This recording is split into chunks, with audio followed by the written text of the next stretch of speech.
Fancy intro music, yeah! Woo! What's up, nerds, Trekkies, players, pimps? Ooh, that's a really bad intro, isn't it? Yeah, I should probably not do that the next time I do one of these like impromptu in my office type videos. Yeah, apologies. If this is your first time seeing the channel because we're talking about Star Trek, welcome. If it's not your first time because you like Star Trek Fleet Command, which lives in my head, not rent-free, I pay them. That seems stupid when I say it out loud. But anyway, I do. We're going to be talking about Star Trek Prodigy and how it affects the gaming community for Star Trek, which is a little bit more vibrant than you might think. Star Trek Fleet Command and mobile, you got Star Trek Online still going a decade strong, and they've promoted Discovery. We saw Star Trek Fleet Command promote Lower Decks.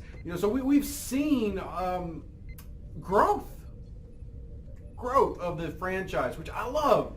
And I think that if you don't necessarily love some of the newer, darker side of Star Trek, like you've seen in Discovery and Picard, you have options beside that with Lower Decks, which is definitely more erring on the side of levity and fun with that Rick and Morty basis. And Star Trek Prodigy, which will be the third animated style series for Star Trek in the franchise, is going to be built along the same premise. Now remember, you had the animated series that came out in like the 1920s, I don't know, a long time ago, before my time.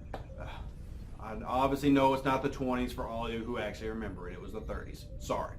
So you've got the animated series, which was like Scooby-Doo looking to me, or maybe it's just all cartoons in that era kind of look familiar.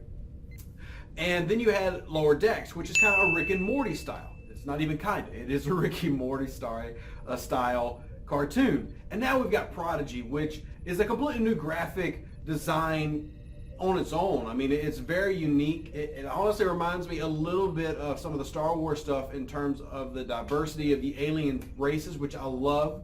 We talk about Star Trek being this great show about exploration, and I agree, it tends to be, but when you've got live action, you've got me. I can't just turn my face into a, actually, maybe one day I'll be able to actually do that and snap my fingers and I turn into a Gorn or something. But anyway, it's really difficult to just change all the aliens. It's kind of like, when you're watching Star Trek, why do they all speak English? Because it's logical. You got to get a TV show going. But this one actually has, and you can see I even put it in my monitor in the background, but for ease of use and ease of eyes, we'll have graphics on the screen during the show, obviously, because you've already seen them. I like the new look. Now, a lot of people have already commented about how there's no humans in Star Trek Prodigy, forgetting the fact that Kate Mulgrew, who played Captain Janeway for Star Trek Voyager, even though that, in my opinion, is the worst Star Trek series of all time, it's my opinion, I'm still really excited for her to be reprising her character. So you will have Starfleet, you will have the Federation, but I like seeing this new, just fresh take, and I'm curious to see where it goes. And another reason I'm excited, just to be completely honest, is I have kids now. I've got two. One's almost 4 and one's getting close to a year old. I'm excited that they're going to be able to grow up with Star Trek like I did. And honestly, even though I grew up with like the end of the Next Generation and getting into Voyager and DS9 and Enterprise, I still loved it, but I would have loved something that appealed directly to me as a kid. And I'll admit, I enjoy this stuff now. I mean, I'm wearing a Cowboy Bebop hat. I mean, I watch anime and I'm a nerd. You know what? I'm a nerd. It's okay. It's okay to be a nerd. So I'm excited about what that could mean for Star Trek as a whole. And, we've seen Star Trek Picard and Star Trek Discovery are out, and they do take a little bit of a darker take, but you've also got the new Pike series coming. You've got the Section 31 series. We've got now 2 animated series. So the franchise as a whole is definitely expanding. And, even though we've got the whole Paramount Plus thing, which is, new streaming service, and everybody's got a streaming service now. Literally everybody. It just... it'd be a great idea. Hold on, hear me out. If there was like a company that could combine all these different channels into one monthly payment, and you just had to like pay for their service to get all the services. You could call it like cable. the streaming service thing is kind of getting out of control. But at the same time, you know, I've got Netflix, I've got VRV, I've got Disney Plus, and it's to the point where I'm like getting rid of cable, really only use it for internet services so that I can have streaming services. I guess that just is the weird shift our world has taken. And Star Trek, I think, is doing a good job of, you know, getting in that. So Prodigy is going to be on Nickelodeon and Paramount Plus. So it's not going to be just behind one paywall. You know, you can have cable and still watch it. And, you know, this opportunity for you to really just, if you've got kids, to jump in there, I like the fresh take.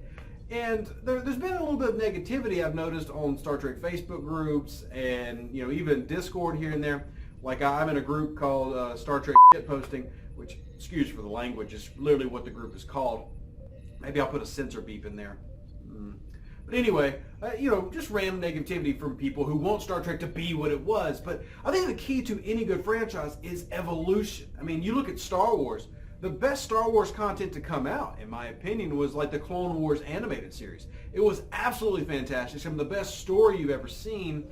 And it really dove into some of the deeper questions, like, you know, the behind the Force, and, you know, going into Darth Maul and his journey. Yes, he survived episode 1. Spoilers. So I like the different takes, because right now you're getting into a world of Star Trek where you can go any direction you want. I mean, if you're into gaming, multiple Star Trek games that are out, plus regular games that are out that you can modify. You know, Stellaris, modify. Star Wars Galaxy of Heroes, Star Trek modification. You know, Sins of the Solar Empire, Star Trek mods. So I play a ton of games, and a lot of them go to the Star Trek theme. Now, while I do play mostly Star Trek Fleet Command because it's mobile, once again, I think this kind of plays into that. You know, the fact that I can grab my phone, I just look to do that, realizing I'm recording it on my phone right there. But I think that the accessibility of Star Trek is such a good thing, and as long as we support it as a fan base and encourage the writers to make good content and also just to enjoy it for what it can be, I really am excited for what it can turn into. And what I mean by that is going 2, 3, 4, forever more decades, providing more games and providing more inspiration. I mean, if it wasn't for Star Trek, I wouldn't be doing streaming and content creation, because it was Star Trek that got me into technology, which is what got me into IT, and which is honestly what got me into video editing and becoming a content creator with multiple YouTube channels. So I have Star Trek to thank for a lot of who I am, and I also enjoy collecting Star Trek models. I'm a nerd, and I am not ashamed of it at all. So, hope you enjoyed this video, but I want to know what you think about Star Trek, especially Prodigy, which I am really excited about seeing what it could become, and I'm already enjoying Lower Decks. And if you didn't know all this existed, well, you're welcome. Check it out, because it is worth looking into. It is worth, you know, giving a chance. I will remind you, though, Star Trek fans, remember this. Literally almost every Star Trek show sucks, or, I'm sorry, doesn't suck. Takes a while to get going. First seasons are not always that great while the writers figure out what's going on.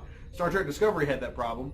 Felt season 2 was much better. You know, Star Trek The Next Generation definitely had that problem. Season 1 was as bad as Riker was without a beard. And it's no coincidence that that coincides. So, check out and let me know what you think about Star Trek down below, because I always want to talk Star Trek. I'm not just playing the games for the heck of it. So, comment, like, check out this video, and share it with your friends and family so we can talk more Star Trek stuff and TV shows. And we might just start doing other nerdy stuff too. Live long and prosper. Stay safe out there, Space Cowboys, and we'll catch you on the next one. Button. Okay. Stop. Computer in program. Remember, Spock doesn't go on the Enterprise. Live long and prosper. All the best.